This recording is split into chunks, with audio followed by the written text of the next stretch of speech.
नमस्कार. आपण जेव्हा गणिताचा विचार करतो तेव्हा काय आठवतं? बहुतेक करून आकडे, समीकरणं, बरोबर ना? पण विचार करा, जर गणिताची एक स्वतःची छुपी भाषा असेल तर? एक अशी भाषा जी आपल्या आजूबाजूच्या प्रत्येक गोष्टीत लपलेली आहे. आज आपण त्याच पॅटर्न्सच्या अद्भुत भाषेबद्दल बोलणार आहोत. आता बघा, या सगळ्या गोष्टी, एक कुंपण, मधमाशांचं पोळं किंवा आकाशातले सूर्य आणि तारे, यांमध्ये असं काय साम्य असेल? वरवर पाहता तर काहीच नाही, नाही का? पण या सगळ्याला जोडणारा एक धागा आहे, आणि तो धागा आपल्या अगदी जवळ आहे. चला मग शोधूया या प्रश्नाचं उत्तर. आपण गणिताच्या एका अशा छुप्या जगात प्रवेश करणार आहोत जे या पॅटर्न्समुळेच आपल्यासमोर उलगडतं. खरं तर हे पॅटर्न्स सगळीकडे आहेत. आपल्या साडीच्या डिझाईनपासून ते झाडाच्या फांदीवरची पानं कशी लागली आहेत इथपर्यंत. आणि गणित काय करतं? गणित म्हणजे जणू काही एक चष्मा आहे. सो घातल्यावर आपल्याला ही छुपी रचना दिसायला लागते आणि समजायला लागते.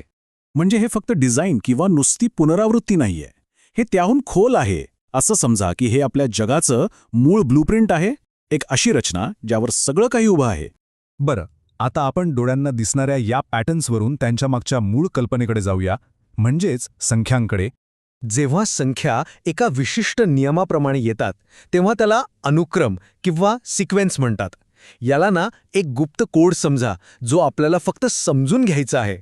इथे बघा, असेच काही गुप्त कोड आहेत, जसे की विषम संख्या म्हणजे 1, 3, 5 किंवा मग वर्गसंख्या 1, 4, 9, 16. हे फक्त आकडे नाहीत, यांच्यात एक विशिष्ट पॅटर्न आहे, एक नियम आहे. आत्ता येतोय सगळ्यात इंटरेस्टिंग भाग. आता आपण बघणार आहोत की ह्या संख्यांना जेव्हा आकार मिळतो तेव्हा काय होतं. पण विचार करा, हे जे फक्त आकडे आहेत, हे जे कोड्स आहेत, ह्यांना जर आपण प्रत्यक्षात पाहू शकलो तर, म्हणजे ह्यांना जर आकार दिला तर. आणि हे बघा, इथेच ती जादू आहे. 1, 4, 9, 16 हा जो वर्गसंख्यांचा क्रम आहे ना, तो प्रत्यक्षात कसा दिसतो? तर ठिपक्यांपासून बनलेल्या वाढत्या चौरसांसारखा. प्रत्येक पुढचा आकडा एक मोठा परिपूर्ण चौरस बनवतो. आहे की नाही कमाल? हेच आहे संख्या आणि आकारांमधलं नातं. आणि हे फक्त चौरसांपुरतं नाही. इथे बघा, त्रिकोणी संख्या 1, 3, 6, 10 या प्रत्येक संख्येतून एक मोठा सुंदर त्रिकोण तयार होतोय. म्हणजे गणित खरंच किती सुंदर असू शकतं याचा हा पुरावा आहे. पण थांबा, गोष्ट इथेच संपत नाहीये. आकार आणि संख्या यांच्यातलं नातं यापेक्षाही जास्त खोल आहे. चला बघूया. कधीकधी काय होतं, हे जे संख्यांचे क्रम आहेत ना, ते एकमेकांशी आश्चर्यकारकपणे जोडलेले असतात. म्हणजे हे वेगवेगळे नाहीयेत. चला, एक छोटीशी गणिती जादूच बघूया, म्हणजे लक्षात येईल. आता इथे नीट बघा, आपण एक एक करून विषम संख्यांची बेरीज करूया. ठीक आहे? सुरुवातीला फक्त 1, मग 1 अधिक 3 किती झाले? 4. आता त्यात 5 मिळवूया. 1 अधिक 3 अधिक 5 झाले 9. आता 7 मिळवूया. 1 अधिक 3 अधिक 5 अधिक 7 16. काही लक्षात येते? प्रत्येक उत्तर एक वर्गसंख्या आहे. 4, 9, 16. कमाल आहे. पण असं होतं का? ही काही जादू नाहीये.